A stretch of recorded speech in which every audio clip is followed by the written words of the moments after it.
Hello everyone, welcome to another vlog. আজকে একটুখানি গেছিলাম হাওড়ার দিকে কিছু কাজ করতে। তো কাজ করার পর আমাদের হাতে অনেকটা টাইম ছিল, সেজন্য বাবাকে বললাম চলো আমাকে একটু ফুলের মার্কেট থেকে ঘুরিয়ে নিয়ে আসবে। এখানে আসার পরেই চারিদিকে এত ফুল দেখতে পাই, মনটা যেন এক নিমেষেই ভালো হয়ে যায়। তার উপর আবার শীতকাল, তাই এখন প্রচুর রকম ফুল চারিদিকে দেখতে পাওয়া যাচ্ছে। আর এখানে যে ফুলের মালাগুলো দেখতে পাচ্ছ, এই মালাগুলো কিন্তু তোমরা কেউই 1 পিস বা 2 পিস সেভাবে কিনতে পারবে না।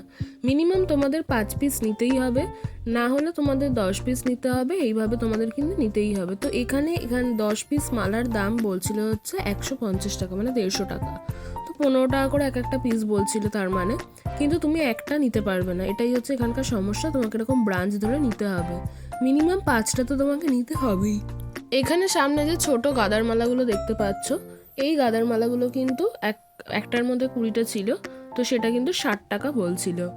তো যাই হোক, এরকম একটা আমার নেওয়ার ইচ্ছে ছিল, তো ভাবলাম ঠাকুরকে যখন দিতেই হবে পুজোর জন্য, তো তখন নিয়েই নিই।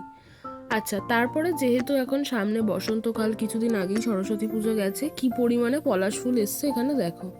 কিন্তু পলাশ ফুলের সমস্যা তুমি নিতে পারবে ওজন করে, বা একটা পিসের দাম কিন্তু 10 টাকা করে।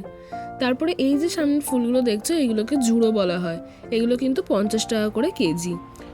তারপরে একটুখানি দূরে গিয়ে দেখতে পেলাম এখানে গোলাপ ব্রাঞ্চ করে রাখা রয়েছে, আর এত ভালো লাগছিল। বাট গোলাপ বলছিল 250 টাকা করে 1 ডজন। তো যাই হোক, ঘোরাটা ভালোই হলো। আজ এতটাই। ভিডিওটা ভালো লাগলে লাইক, শেয়ার, সাবস্ক্রাইব।